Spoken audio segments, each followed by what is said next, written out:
بسم اللہ الرحمن الرحیم۔ السلام علیکم ناظرین، آج کی اس ویڈیو میں رمضان کے پہلے 10 دن کا وظیفہ آپ کو بتائیں گے۔ رمضان کے پہلے 10 دنوں میں کسی بھی دن یہ تسبیح پڑھ لیں۔ یہ اتنا طاقتور وظیفہ ہے کہ اللہ تعالیٰ اس وظیفے کے صدقے آپ کی جو بھی حاجت ہوگی قبول فرمائیں گے۔ آج کل ہر کوئی چاہتا ہے کہ اس کے پاس دولت ہو، گاڑی ہو، اپنا گھر ہو۔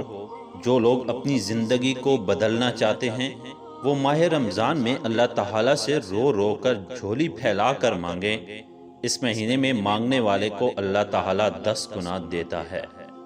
اس مہینے کی اتنی فضیلت ہے کہ اللہ تعالیٰ نے نبی کریم صلی اللہ علیہ وآلہ وسلم سے فرمایا کہ اے میرے محبوب، اگر میں نے آپ کی امت کو دوزخ کا عذاب دینا ہوتا تو رمضان کا مہینہ عطا نہ کرتا۔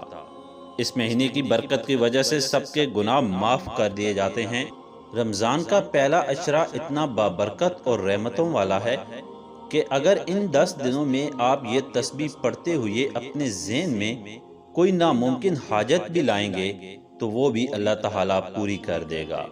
ناظرین، اگر آپ اللہ تعالیٰ سے اپنا ہر مسئلہ حل کروانا چاہتے ہیں تو رمضان کے پہلے 10 دنوں میں سے کسی بھی دن یہ ایک تسبیح پڑھ لیں۔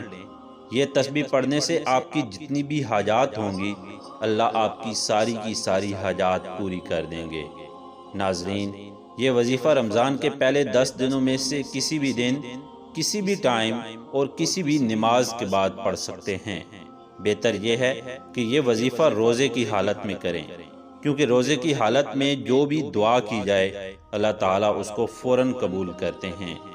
ناظرین، یہ وظیفہ کرنا کیسے ہے؟ سب سے پہلے آپ نے نبی کریم صلی اللہ علیہ وآلہ وسلم کی ذات مبارکہ پر 11 مرتبہ درود شریف پڑھنا ہے۔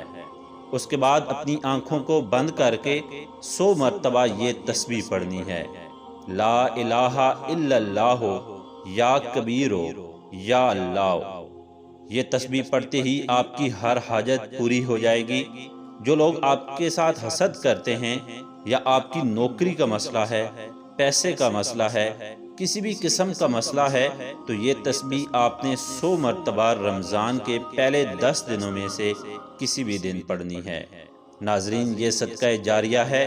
خود بھی اس وظیفے سے فائدہ اٹھائیں اور دوسروں کو بھی اس وظیفے کے بارے میں بتائیں۔